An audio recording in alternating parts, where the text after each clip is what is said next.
Kasama mo ito, Jack, with me, Papa Jack. Dahil ang issue ng sikat, issue nating lahat, kapili po ngayon, si Mrs. Evelyn Pagatpatan. Good morning, Mami Evelyn. Good morning, Papa Jack. Saya-saya mo na. Kamusta ka ngayong umagang ito? Eto, masaya. At narito ako para ipaano yung aking anak. Ipaano po? Sa kanya. Iyan ko yung mga problema ko sa anak ko. Ganun po? Oo. Sige, meron kang anak. Pangalan, Rembert. Meron po. Ilan taon na po si Rembert? 22. Actually, siya naman ang may kwan na pumunta rito sa Starbucks eh. Makuha niya na rin siguro yung sarili niya. Meron ka bang kakaibang kutob sa mangyayari ngayon? Mare, meron. Ang iyong anak ay sasalang sa lie detector machine. Kapilin natin siya ngayon dito. At kasama siya ni Mama Ali. Yeah. Isang tanong, isang sagot. At tignan natin kung lalabas sa sagot. Ang sagot niya, kung lalabas yung katotohanan. At habang iniisip mo, ayan ang tanong, Mami, ikaw magtatanong kay Rembert, ha? Ayan, alamin muna natin, bibili muna natin ito, ha? Ang opinion ng taong bayan dyan sa labas ng court. Kambal, may mga kutuba yung mga tao dyan? Dito kami ngayon sa Session Road, Barangay Batasan Hills. Dito sa Area B, di ba? Nako, gustong-gusto na umi-statement ng taong bayan na kasama namin dito. O nga, may mukhang handang-handa na nga sila eh. So, narinig nyo naman yung usapan ni Papa Jack kanina dun, di ba, sa loob ng box? So, sa tingin nyo ba, tama ba yung kutob ni Nanay Evelyn o hindi naman siguro? Kasi meron kami ditong placards. Oo. Dalawang placards. Yung isa, paminta, bibigay din yan. Yung isa naman, kutob lang yan, lalaki yan. Oo, ang So, gagawin nyo lang, yan. pipila kayo kung saan kayo pabor. Okay? Pag sinabi namin go, okay? Pila na. Ready? Go! Ayan. Ayan po. Ay, nako, Ako, naguguluhan sila. Kambal, Kambal! Papa Jack! Ano mas marami? Yung kutob lang o yung talagang siya, bibigay din? Halos pantay. Halos pantay, no? Halos pantay lang din eh. Halos pantay, Papa Jack eh. Opo. So, nasa inyo po ang kasagutan kung... Nako, parang may meron pa rin nananalig, ano ha? Opo. May pag-asa po pa. eh. Meron pa din. Nakutob lang nga. Kapiling ni Mama Ali ngayon, taong bayan, ang pinag-uusapan natin anak ni Mami Evelyn na parang may kutob ka lately, ano? Mapilantik. Eto na, kasama ko na si Rembert sa tabi ko. Rembert, nakahanda ka na bang sumagot sa mga katanungan? Mama, nanay niya mismo magtatanong sa kanya. Oo, nakikita natin, naka-strap on na siya sa lie detector machine. Eto yung mga cords. Eto, susukatin ang kanyang heart rate, ang kanyang heartbeat, ang kanyang breathing. So, kumbaga, yung mga physical, yung physiological signs, malalaman ang kasama nating inspector. Inspector De La Paz. Ayan. Kung base sa kanyang physiological signs, siya ay nagsasabi ng totoo o hindi. Bagamat hindi ito absolute truth. No? Sa pamamagitan ng pagsusukat na yan, malalaman natin, mas madalas nating malalaman kung nagsasabi ng totoo o hindi ang ating subject. Mami Evelyn, go! Ayan. Rembert, may tinatago ka ba sa akin sa ngayon? May tinatago ka ba sa nanay mo? Oo o hindi? Wala. Wala daw siya tinatago sa nanay niya. Nagsasabi ba siya ng totoo? Oo o hindi?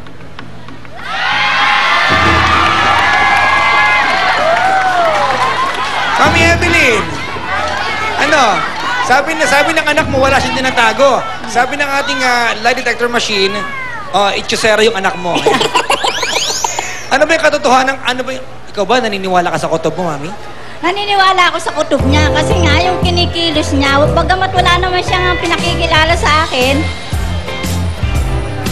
Wala nga siyang pinakikilala sa akin, kaya ang kutob ko baka meron, kaya tinatanong ko. Mami, bibigyan ka namin ng huling pagkakataon para tanungin yung pinaka sa lahat ng katanungan na pwede mong itanong ngayon. Pagkakataon mo na, Mami Evelyn! Rembert, itatanong ko lang sa'yo, bakla ka ba?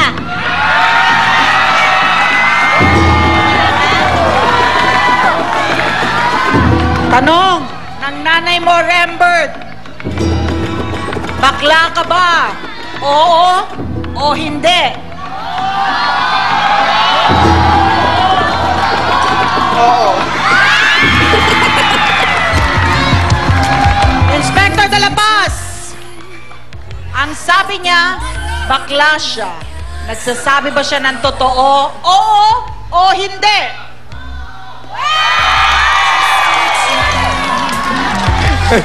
Ano ba ang reaction ni Mami Evelyn sa nalaman niya ngayong umaga? Finally, Mami, confirmed.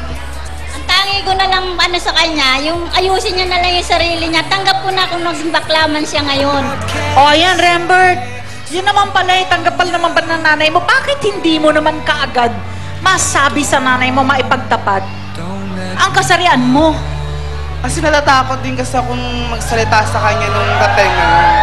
Pero ngayon, tanggap niya na, okay naman po sa akin, maluwag na po yung akin dibdib. At ang sabi ng nanay mo, umayos ka lang daw ng tama, tanggap niya. Opo. Huwag ka na daw uuwi na hating gabi. Opo. Huwag ka na rumampa. Palarama ka yan eh. Alam mo, ihahatid ko sige, lamang diba? si Rembert dyan sa itaas. Dahil ito ang pagkakataon ni Rembert, o sa unang-unang pagkakataon, ito na ang iyong anak na si Rembert na ngayon, confirmed, alam mo, na isang gay. Ayan. Kiss and hug na kayo. Kiss and hug. Kiss and hug. Kiss and hug. Ito naman, ano? Mami Evelyn na yan si ano? Oh, ba't ka umiiyak? Bakit ka umiiyak? Oh, ayan.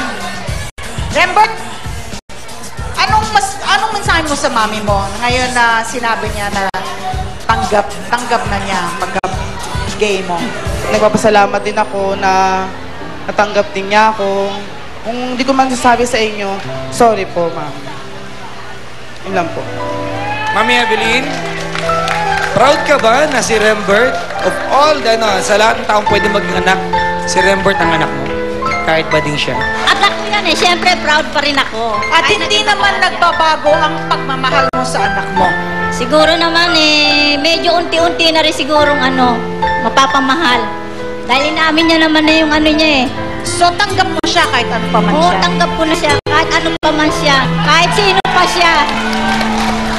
Yun lamang ang gusto natin marinig. Thank you very much for the trust. Salamat sa tiwala. Magbabalik pa po ang Starbucks. Dito, kasali ka!